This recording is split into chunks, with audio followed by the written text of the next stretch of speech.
नमस्कार, मैं हूं नौशाद आलम और आप देख रहे हैं city bulletin news. Bulletin news में आप सभी दर्शकों का करता हूं स्वागत। खबरों का दौर शुरू करने से पहले आइए डालते हैं एक नजर आज की खास खबरों पर। गुलाबबाड़ी के मैदान में लगने वाली साप्ताहिक बाजार के दुकानदारों ने थाली व ताली बजाकर गुलाबबाड़ी के मैदान में प्रदर्शन किया। बता दें कि 22 मार्च से लॉकडाउन लगने के बाद से फैजाबाद गुलाबबाड़ी के मैदान में लगने वाली साप्ताहिक बाजार को बंद करने का जिला प्रशासन ने आदेश जारी किया था। तब से आज तक लॉकडाउन खुलने के बाद भी इन दुकानदारों को दुकान खोलने का आदेश जिला प्रशासन ने जारी नहीं किया है। सभी दुकानदारों ने मिलकर गुलाबबाड़ी में साप्ताहिक बाजार लगाने को लेकर एडीएम सिटी मजिस्ट्रेट आदि से मिलकर बाजार खोलने की अनुमति देने का अनुरोध किया था, लेकिन साप्ताहिक बाजार के दुकानदारों को जिला प्रशासन की तरफ से कोई भी अनुमति नहीं दी गई। साप्ताहिक बाजार में दुकानदारी करके अपना व अपने परिवार का पेट पालने वाले दुकानदार भूखमरी की कगार पर पहुंच चुके हैं।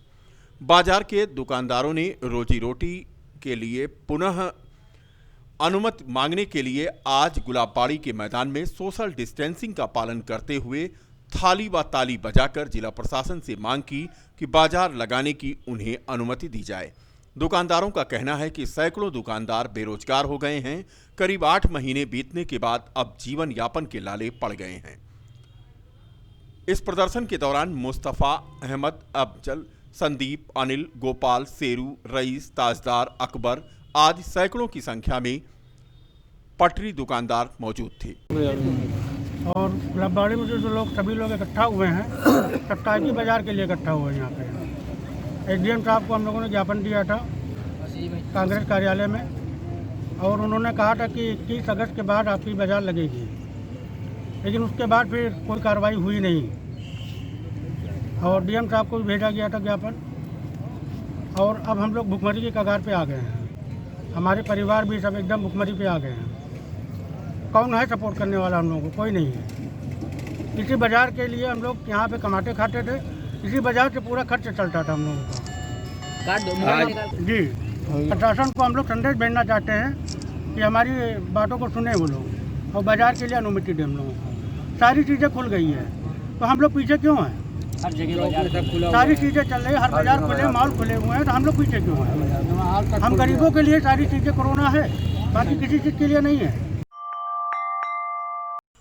उत्तर प्रदेश माध्यमिक शिक्षक संघ के प्रदेश अध्यक्ष के नेतृत्व में एक दिवसीय मंडलीय शिक्षा भवन पर प्रदेश उपाध्यक्ष उदयपाल की अध्यक्षता में धरना दिया गया। शिक्षा भवन के प्रांगण में प्रदेश अध्यक्ष के नेतृत्व में एक दिवसीय धरना प्रदर्शन यहां पर आयोजित हुआ, जिसका मुख्य उद्देश्य अशासकीय माध्यमिक विद्यालय में कार्यरत शिक्षकों की लंबित समस्याओं के समाधान के लिए प्रदेश सरकार में शिक्षक समस्याओं के समाधान हेतु कोई सार्थक और सकारात्मक प्रयास न होने से माध्यमिक शिक्षकों में भारी निराशा और आक्रोश व्याप्त है। विभागीय भ्रष्टाचार में लगातार बढ़ोतरी तथा शिक्षकों के प्रति नकारात्मक दृष्टिकोण के कारण शिक्षकों का सरकार के प्रति मोह भंग होता जा रहा है। हजारों की संख्या में वर्षों से कार्यरत तदर्थ शिक्षकों की सेवाएं शिक्षा विभाग की हठधर्मिता के कारण खतरे में पड़ गई हैं। शिक्षकों के भविष्य और सेवा के प्रति निर्मम अत्यंत दुखी और आक्रोशित हैं। धरने में उदयपाल सिंह प्रदेश उपाध्यक्ष के अलावा उदय नारायण तिवारी, अमरनाथ सिंह, रण बहादुर सिंह, भूपेंद्र उपाध्याय, राज बहादुर पाठक आदि मौजूद थे। मांगे हैं।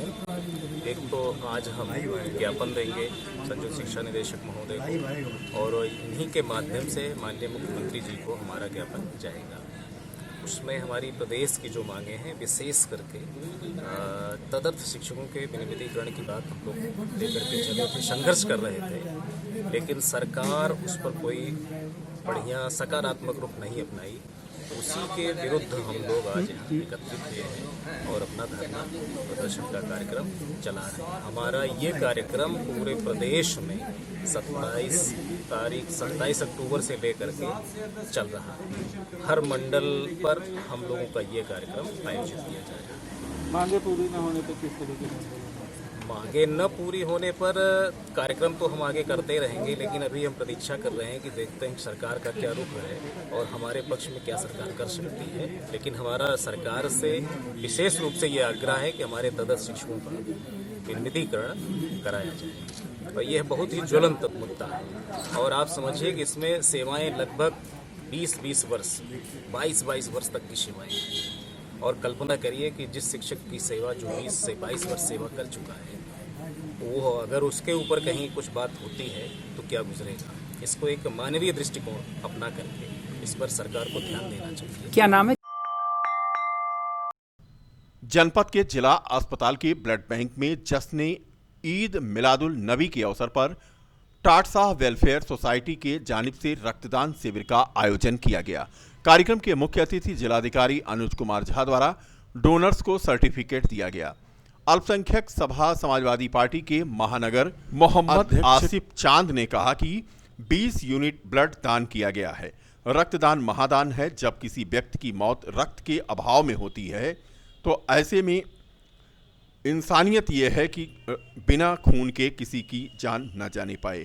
इस अवसर पर कमर रायनी, महानगर अध्यक्ष अल्पसंख्यक सभा आसिफ चांद, एजाज अहमद, सादमान खान, असलम पठान, अरसद आलम मोनू, अहमर खान, लकी सिद्दीकी, शाह फैजल आदि मौजूद थे। मिलते हैं एक छोटे से ब्रेक के बाद।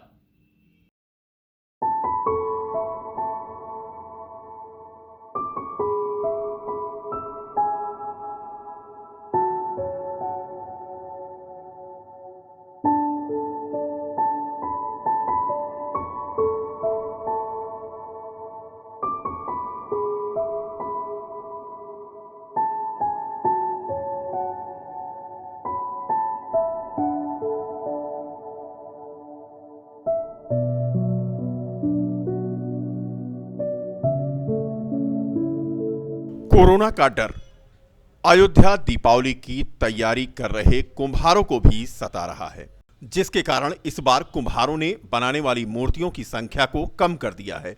उनकी माने तो सरकार द्वारा जारी एडवाइजरी के तहत यदि बाजारों को नहीं लाया गया तो वह मूर्ति कहां ले जाकर बेचेंगे, यह चिंता का विषय बना हुआ है।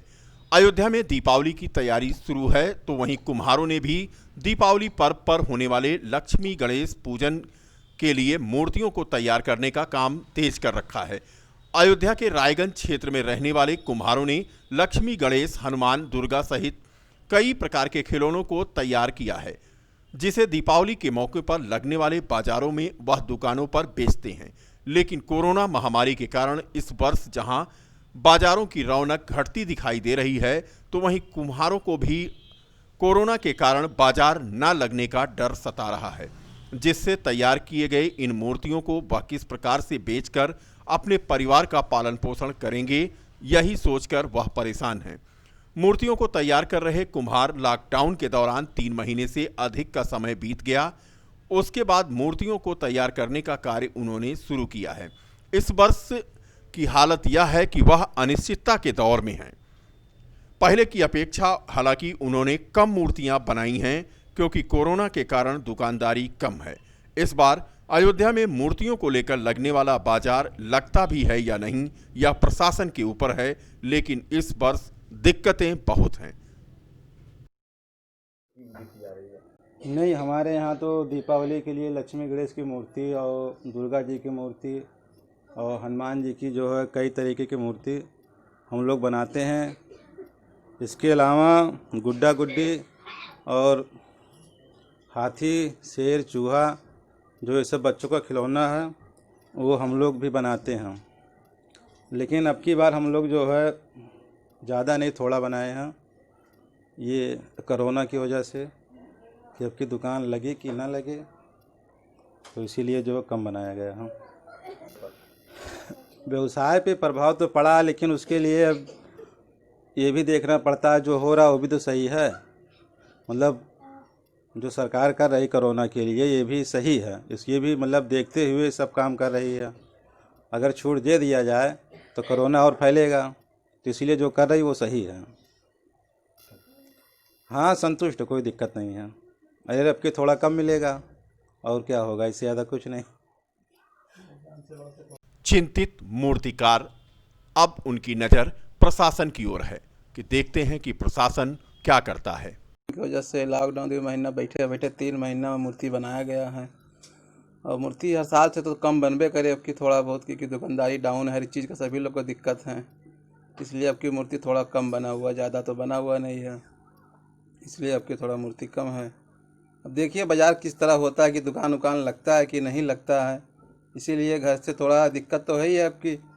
यदि बाज़ार में दुकान लगता है, सिंगार हाट में हम लोग का दुकान वहीं लगता है, यदि वहाँ पे दुकान लग जाता है तब तो दुकानदारी अच्छी हो जाती है, और नहीं लगेगी तो दिक्कत तो है ही आपकी। हाँ थोड़ा बहुत, ज़्यादा नहीं, थोड़ा बहुत कम है, क्योंकि दुकानदारी हिसाब से आदमी के पास पैसा है कि नहीं है, इसलिए आपकी थोड़ा मूर्ति कम बनी, ज़्यादा नहीं बनी है। जहाँ बनती थी 1500 वहाँ पे आपकी 1200 बनी है। 1000 कोई बनाया है बिक्री के हिसाब से। जैसे कि दुकान ना लगा तो माल आदमी चुप रहा, माल कहाँ रखेंगे आदमी, इसी हिसाब से बनाए कि हाँ घर पे भी थोड़ा व्यापारी आते हैं। बीकापुर तहसील क्षेत्र में सरकारी जमीनों पर अवैध कब्जेदारी की घटनाएं बढ़ती जा रही हैं। तहसील प्रशासन के लाख प्रयासों के बाद भी सरकारी जमीन पर कुंडली मारने वाले अवैध कब्जेदारों के विरुद्ध कोई कार्रवाई न होने से उनके हौसले सातवें आसमान पर हैं। बीकापुर तहसील के अंतर्गत ग्राम पंचायत अस्करनपुर की मजरे भूरे का पूर्वा में तो मसला कुछ ऐसा ही है। यहां नवीन परती की एक जमीन पर ग्राम प्रधान व अन्य दबंगों द्वारा जबरन अवैध कब्जा करके निर्माण करवाए जाने की शिकायत पर एसडीएम बीकापुर द्वारा स्थानीय पुलिस को तत्काल प्रभाव से अवैध निर्माण को रोकने व सरकारी जमीन को अवैध कब्जे से मुक्त कराने का निर्देश दिया जा चुका है, मगर एसडीएम का आदेश भी स्थानीय बीकापुर की पुलिस के लिए कोई मायने नहीं रखता। इसकी मिसाल इस निर्माण से स्पष्ट होती है कि पुलिस दिखावे के लिए तो मौके पर पहुंचकर डंडा फटकारती है, मगर अवैध कब्जेदार हैं कि उन्हें पुलिस का कोई भय नहीं। तस्वीरें आप देख सकते हैं बीकापुर के अस्करनपुर के मजरे भूरे का पूर्वा की, जहां पर एसडीएम द्वारा अवैध निर्माण को हटाए जाने और निर्माण रोके जाने के आदेश के बावजूद यहां पर धड़ल्ले से काम चल रहा है। स्थिति यह है कि पुलिस यहां पहुंचती है तो मौके पर काम रुक जाता है, और जैसे ही पुलिस चली जाती है धड़ल्ले से काम शुरू हो जाता है। यानी कुल मिलाकर लुका छिपी का खेल यहां पर अवैध कब्जेदार और पुलिस के बीच में चल रहा है। हसनपुर की यह अवैध कब्जेदारी तो एक बानगी भर है। खलिहान की भूमि पर अवैध कब्जेदारी को लेकर अभी हाल ही में तहसील के कटौना गांव के एक युवक को अपनी जान से हाथ धोना पड़ा था। अवैध कब्जे को लेकर ग्रामीणों के बीच समय समय पर लगातार खूनी खेल खेला जाता रहा और प्रशासन है कि उसे किसी बड़े हादसे का इंतजार है। अस्करनपुर बीकापुर फैजाबाद से बोल रहा हूँ। ये हमारी नवीन परती है जिसमें अवैध निर्माण किया जा रहा है। राजित राम यादव, परमेश्वर यादव, जयसराज यादव, पुत्र राम लखन यादव और इनके द्वारा प्रधान द्वारा उसमें अवैध निर्माण कराया जा रहा है, जिसमें जो है हम एसडीएम साहब लिखित दे चुके हैं कि इनका जो है जो भी मतलब क्या बोलते हैं जो कार्य चल रहा है नवीन परती में इसको रोका जाए और इनको निरस्त किया जाए। उसके बाद जो है हमारा ये पुलिस को आदेश भी दिया गया है, जिसमें पुलिस जो दीपोत्सव की तैयारियों का जिलाधिकारी ने आज जायजा लिया। आरती मंच सहित राम की पैड़ी व लक्ष्मण किला घाट पर किए जा रहे कार्यों में तेजी लाए जाने का निर्देश जिलाधिकारी अनुज कुमार झा ने दिया। जिलाधिकारी ने कोविड-19 महामारी के कारण शासन द्वारा जारी दिशा निर्देशों का अनुपालन सुनिश्चित करते हुए आगामी दीपोत्सव को सकुशल संपन्न कराए जाने के संबंध में सरजू आरती स्थल एवं घाट, लक्ष्मण किला घाट, राम की पैड़ी, रामकथा पार्क, राही यात्री निवास, भजन संध्या स्थल का निरीक्षण किया। इस अवसर पर जिलाधिकारी ने सरजू आरती स्थल पर बनाए जा रहे आरती मंच सहित राम की पैड़ी व लक्ष्मण किला घाट पर किए जा रहे कार्यों में तेजी लाते हुए शीघ्र पूरा करने, टूटे हुए पत्थरों को बदलने के लिए संबंधित विभागों, कार्यदायी संस्थाओं को उन्होंने निर्देश भी दिया।